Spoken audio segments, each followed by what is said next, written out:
The movie begins with a robbery already underway, inside a heavily guarded racetrack count room. The entire operation is controlled by a professional thief named Parker, along with his close partner Philly Webb and his crew. Parker is a highly skilled thief known for being calm, precise, and disciplined. He takes time to reason with the count room supervisor, making it clear that resisting would only get him hurt. You know we need you alive. Understanding the situation, the supervisor hands over the safe key to Parker, and his crew quickly moves in and fills their bags with cash. Just then, a man with serious debts arrives outside with his wife and child. He is desperate for money and hopes to borrow some from the robbers. However, he immediately notices suspicious vehicles parked near the building. Sensing danger, the man tells his family to stay in the car while he checks inside. The moment he looks through the door, he realizes a robbery is in progress. The man rushes back to his car before his wife can contact the police. We gotta call 911.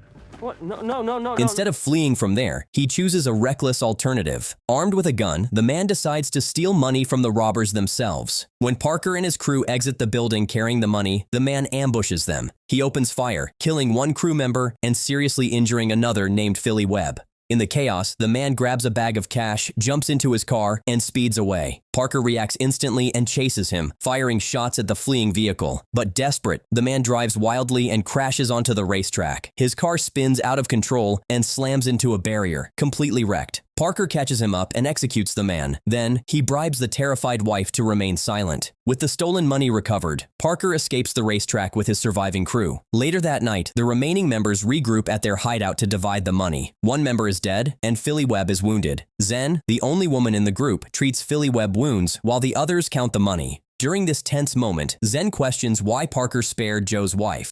What did you say to the woman in the car? I gave her 10 grand. Yeah. She kept the money. Parker explains his strict personal code that Joe's wife was a civilian and off limits. Therefore, innocent people cannot be harmed. While waiting for the final count, Zen announces she is going to shower. Before leaving, she deliberately undresses in front of the men, fully distracting them. However, this distraction is intentional. With everyone caught off guard, including Parker, Zen suddenly pulls out a gun and betrays the entire crew. She methodically kills every member, including Philly Webb. Zen is revealed as a traitor who planned from the beginning to steal the entire cash for herself. Parker tries to fight back and shoot at Zen. In the process, he crashes out of the window and is shot, eventually falling into a river. His survival is uncertain. 2 days have passed, and Parker wakes up in a small roadside motel. Against all odds, he finds himself alive. The bullet did not kill him, and a woman named Madge, who runs the motel, has been caring for him. As his strength returns, Parker thanks her, but refuses to stay hidden. Really? Plus extra for the dock and other expenses. Now, the revenge now drives him, and he leaves the motel, heading straight to the home of Grace Webb, the widow of his close friend Philly Webb. Parker informs Grace Webb that her husband did not die during the racetrack chaos, but was murdered by Zen's betrayal. There's a woman on this job with us. Her name was Zen. She shot Phil. He explains that Zen slaughtered the entire crew and escaped with the money. Parker outlines his new objective that he will track Zen down, recover the stolen cash, and then settle the score. He offers Grace Webb her husband's share, explaining that the other crew members left no families behind. Grace Webb rejects the money as she wants only one thing, that Zen must die for what she did to her and her husband. Kill her for me. Will you do that? With nothing left to lose, Parker resumes the hunt for Zen. Only hours after leaving Grace Webb's house, he contacts Grofield, an old fellow thief who originally introduced Zen to the crew. Parker pressures him aggressively for information on Zen's whereabouts. Grofield pretends to know nothing and acts clueless, claiming he has no idea where Zen is. However, he quietly offers a small lead and explains that if Zen is in contact with anyone, it would only be her business partner, who operates out of the neighboring city. Parker wastes no time and pressures Grofield until he gets the Zen's business partner name and address, then immediately heads out on the road. Just need to ask him about a girl. Oh, a girl. She killed everyone on my last job. Damn. Later that same night, Zen's business partner named Reggie Riley finishes an evening out with 2 women. After saying goodbye, he gets into his car and sends his regular driver away. Once Reggie Riley's car merges into traffic, everything changes. The driver suddenly pulls out a gun. Reggie Riley quickly realizes the driver is none other than Parker. Parker makes it clear that this is not a kidnapping. His only goal is extracting information out of him. As long as Reggie Riley cooperates and reveals Zen's location, Parker will cause no harm to him. Reggie Riley panics but insists he knows nothing useful. He explains that Zen never stays in one place and keeps everyone in the dark. She operates like a ghost. Zen. I only done business with her a few times. She's like a commando. I told Zen to stay the fuck away from me. Parker prepares to push harder, but before he can continue, the car is violently slammed from the side. Just then, another vehicle crashes into them at full speed. Within seconds, several more cars surround them, blocking every escape route. Several armed men jump out from the cars. These men are Zen's private security team, who have been secretly tailing Reggie Riley. Realizing he is badly outnumbered, Parker switches tactics. He pretends to be knocked unconscious during the crash. Zen's men move in confidently, assuming the threat is neutralized. The moment they let their guard down, Parker explodes into action. He launches a fast and brutal counterattack using surprise, precision, and their overconfidence against them. One by one, he takes them out in close combat until every man is down. When the fight ends, Parker notices one man is still alive. He shoots the man in the leg to force compliance, then drags him into one of the vehicles and drives off. During the escape, Parker makes the situation clear. The man's survival depends entirely on leading him straight to Zen. With no other option, the wounded man complies. The story then shifts to Zen, who is relaxed and confident, meeting with a new business partner to plan her next big move. She is already focused on a much larger operation. That calm shatters when Parker suddenly crashes into the meeting location. He storms in there, immediately taking control of everything and aiming his weapon directly at Zen. His demand is simple. He wants the money Zen stole after betraying him and the entire crew. Zen remains unfazed and casually remarks the money is gone as she wasted it during her escape. Before Parker can force more details, Zen's new business partner foolishly steps in, trying to interfere. However, Parker reacts instantly and eliminates him without hesitation. This move irritates Zen, as her new business partner was essential to her future plans. I needed him alive, you idiot! All the money, fucking wasted. Zen then reveals the true reason she is so composed. She explains that she and her new business partner were planning a massive job, far bigger than anything Parker has ever seen. The potential payoff is an astonishing $500 million. Parker remains focused and unimpressed because he is not interested in new schemes. His priority is still the stolen money and settling old scores. Seeing Parker's resolve, Zen shifts tactics and pitches survival through cooperation. She urges Parker to join the operation, insisting that past betrayals are irrelevant. She promises loyalty and guarantees that if the job succeeds, she will repay him many times over. Parker demands to know what kind of target could be worth that amount. Zen finally lays out the plan and reveals everything. Months earlier, a legendary treasure was recovered from the ocean near the New Jersey coast. The centerpiece of the find is an ancient statue from the 15th century, a highly valuable treasure. The statue is covered in intricate metalwork and rumored to be filled with rare diamonds. Private collectors already value it at $500 million. The statue is not under U.S. government control. Instead, it belongs to a corrupt foreign president named De La Paz. The artifact is scheduled to be displayed publicly in New York in just 2 days. Zen reveals the deeper secret that De La Paz has hired a powerful crime syndicate, known as the Outfit, to steal the statue during the exhibition. The plan allows De La Paz to reclaim the statue and sell it privately, dividing the scores with the crime. But Zen's counterplan is bold and dangerous. Instead of stealing from the exhibition, they will steal the statue from the Outfit during the robbery itself. After doing so, they will disappear with the treasure before anyone realizes what happened. We're gonna rob an entire country. How? Something called the Outfit. Parker recognizes the scale and complexity of the operation. The payout is massive, and the challenge appeals to his professional instincts. After careful thought, he agrees to cooperate with Zen. He puts on hold on revenge, at least for now, and shifts his focus to pulling off the biggest heist of his life. The uneasy alliance is sealed, and both Parker and Zen immediately begin recruiting a new crew. The story then shifts to the true antagonists, a seasoned crime boss named Lozini, the leader of the Outfit, one of New York's most feared criminal organizations. He meets with his Kincaid as they carefully plan their own theft of the statue. Their partnership with De La Paz is confirmed, and their goal is clear. They intend to steal the statue during the exhibition and cash in on its enormous value. Big prize, top 500 mil. The following day, Parker and Zen regroup at a temporary headquarters to assemble their team. Zen brings in several new recruits, believing more manpower increases success. Parker strongly disagrees as he values skill and trust over numbers and brings only one person into the fold, his longtime business partner Grofield, a master of disguises and theatrical deception. With the team assembled, they dive into planning. One of Zen's recruits suggests creating a fake statue to swap with the original during the exhibition. We're crafting a replica of the Blessed Lady to switch it with the original.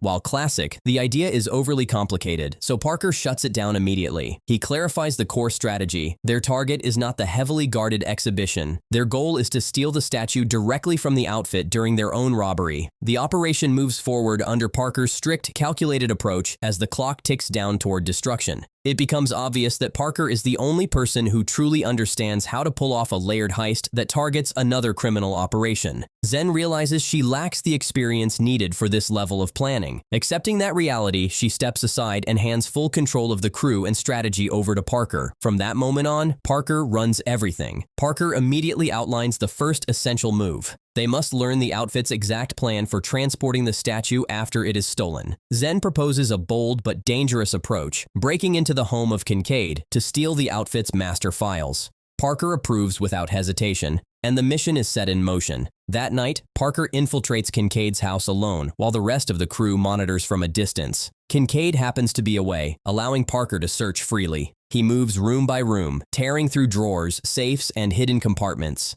After a tense search, he finally uncovers what he needs. The files contain critical information, including the exact escape and transport route planned for the statue. As Parker prepares to leave, the situation suddenly turns dangerous. Kincaid unexpectedly returns home and catches Parker in the act. The two of them clash immediately in a brutal close-quarters fight.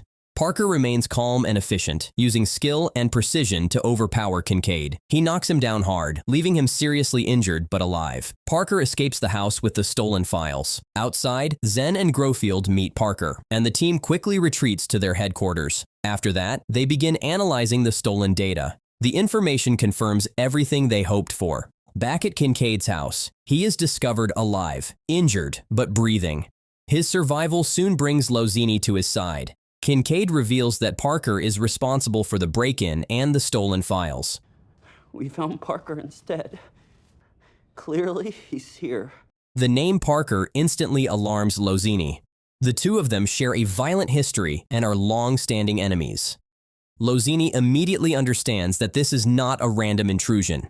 Parker is clearly planning a major move against the outfit.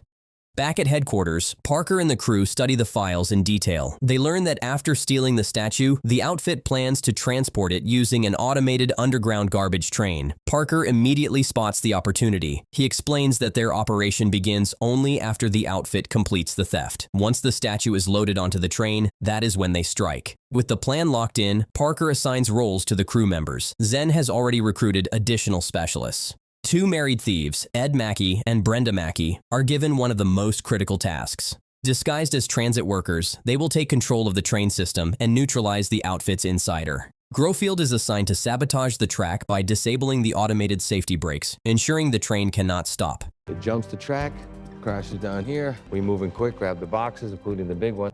We should have 10 full minutes to load it up, get going. Questions?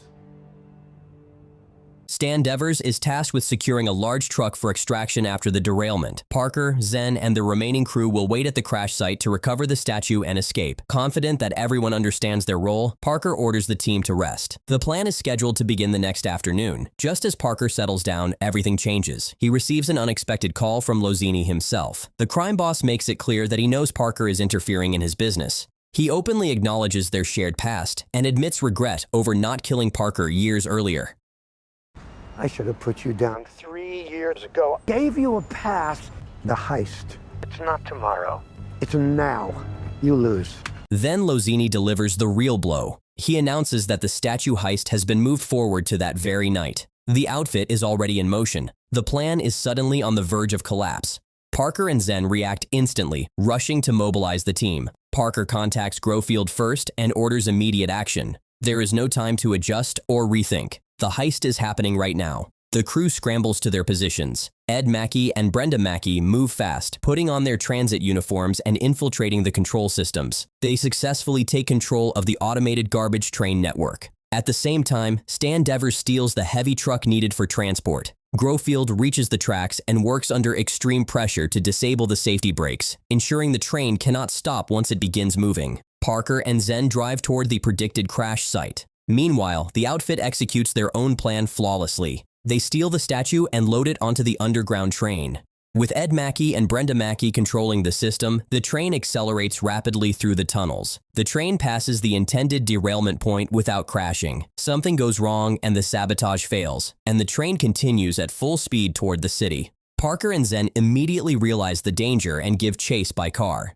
The runaway train barrels through the underground system and emerges onto an elevated section of track. At a sharp curve, the train finally loses control.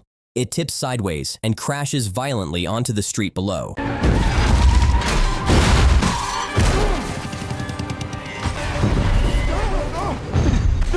Parker and Zen arrive moments later, with Grofield close behind. They rush into the wreckage and begin searching frantically for the statue. After digging through debris, they find a large crate that appears to match the statue's container. They force it open, expecting victory. Instead, they find only rocks inside it. The realization hits instantly. The statue was never on the train. Lozini anticipated the move and baited them into a trap. The derailment was a distraction, and the real treasure is elsewhere. Before Parker can react, outfit enforcers show up from hiding and launch a sudden attack. The trap snaps shut, leaving Parker and his crew surrounded and under fire. As the consequences of Lozini's deception finally explode into chaos, sirens close in, forcing Parker, Grofield, and Zen to abandon the heist and escape. Come on, let's go. The next day, the crew regroups at headquarters, bruised and frustrated. The failure hangs heavy, but Parker refuses to quit. He refocuses the team on the source of the mob's information. Parker and Grofield arrive at Kincaid's high-rise dressed as police officers. When the door opens, they overpower the guard inside and secure the apartment. They move quickly to the bedroom, where Kincaid is resting. Parker corners him immediately, but the terrified Kincaid collapses from fear before giving up anything useful. With their main source unconscious, Grofield turns to Kincaid's girlfriend, who is also present there. Under pressure, she breaks and reveals that the statue has already been sold to a billionaire named Phineas Paul. She also reveals that Phineas Paul is currently eating at a high-end Italian steakhouse. Parker and Grofield drop the disguises and rush to the restaurant. They spot Phineas Paul at a table and confront him directly. Phineas Paul responds with arrogance and disrespect, underestimating Parker. The situation turns violent in an instant. Parker kills Phineas Paul's companion, and the shock strips away Phineas Paul's confidence. Parker drags Phineas Paul out and forces him into a waiting car. Then, he brings him to Zen and Grofield for interrogation. I don't have her. Not yet. I know where they're keeping her.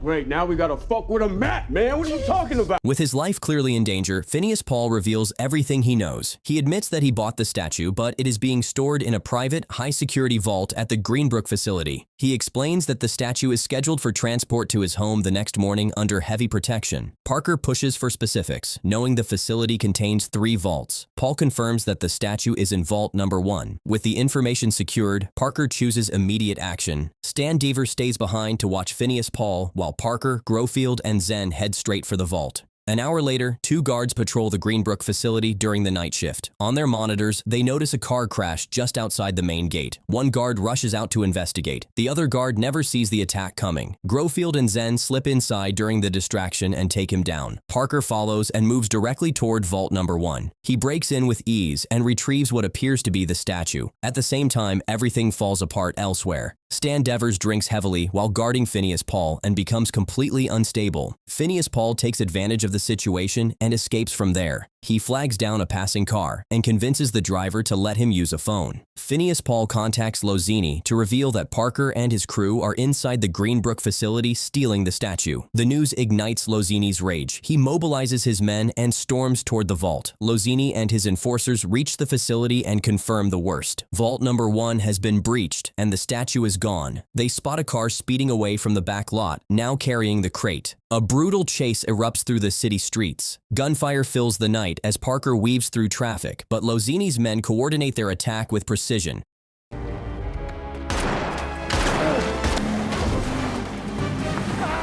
They disable the vehicle and recover the statue. Victorious, Lozini moves fast to complete the deal. He orders immediate delivery to Phineas Paul's home. When the crate arrives, Phineas Paul opens it and instantly realizes something is wrong. The statue inside is a fake. Furious, Phineas Paul refuses to transfer any money. Lozini is stunned and confused, fully believing his enforcers recovered the real treasure. With no clear answers, he orders his men to turn around and rush back to the Greenbrook facility, hoping the real statue is still there. Back at the Greenbrook facility, Parker, Grofield, and Zen are already deep into the real plan. Parker has figured out that the facility's security setup is flawed and intentionally misleading. Vault number 1 is a decoy. The true vault is elsewhere. Parker has manipulated events perfectly, sending Lozini chasing a replica while the real prize remains untouched. The team breaches the correct vault and finally stands before the genuine statue, glittering with priceless diamonds. Parker rigs explosives onto the statue while Grofield and Zen step away to contact the driver. Before they can leave, Lozini and his heavily armed enforcers storm in and surround Parker. Despite the standoff, Lozini shows respect for Parker's intelligence. Parker acknowledges Lozini's own skill, recognizing the earlier train ambush as a smart move. The confrontation reaches its peak when Parker reveals the detonator in his hand. He has wired the entire statue with explosives, ready to destroy it along with its diamonds. Lozini panics and abandons his bravado. He offers a profit split to save the statue. Parker refuses without hesitation. He understands that the statue only brings endless violence and greed. With no further delay, Parker triggers the explosives. The treasured statue is obliterated in a massive blast. When the smoke clears, Lozini somehow survives, badly injured. Parker finishes him and walks away without looking back. The next day, the remaining crew gathers. Zen is noticeably absent. The group is furious and devastated, believing Parker destroyed $500 million. Parker lets them vent until they are finished. Then he pulls out a bag filled with rare diamonds and gemstones. Before destroying the statue, he carefully removed its most valuable stones. He explains that the statue itself was a curse, and destroying it prevents future bloodshed. The remaining wealth is divided evenly among the crew. Parker has one last task to complete. He goes to Zen's apartment, where she waits for him. Zen appears relieved and supportive, believing the destruction of the statue was the right choice. Parker remains cold and focused. He still carries a promise made to Grace Webb, the widow of Philly Webb, to avenge her husband's death. Zen begs for mercy and tries to justify her actions, insisting she has already suffered enough. Parker refuses to break his word. He kills Zen, fulfilling his vow and bringing the violent chain of events to its final end.